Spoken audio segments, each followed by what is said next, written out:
আপনি জীবন সফরে যাবেন, কবরে রাত্রি যাপন করবেন, এখানে চেক করার মতো ডাক্তার পাঠাইলেন না, ইঞ্জিনিয়ার পাঠাইলেন না, কম্পিউটার ফিট করলেন না।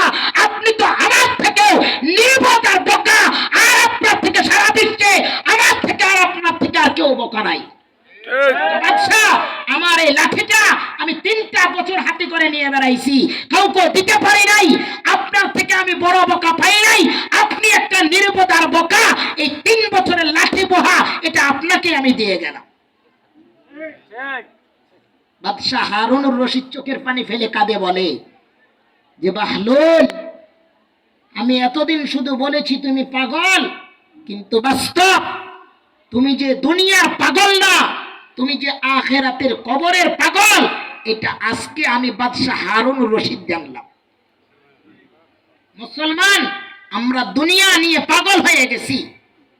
খোদার কসম, পৃথিবীতে কেউ আপন থাকবে না।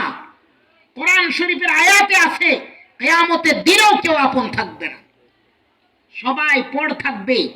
কোরআনে কারীমের আয়াত, ইয়াউমা ইয়াফিরুল মারউ মিন আখি ওয়া উম্মিহি ওয়া আবি।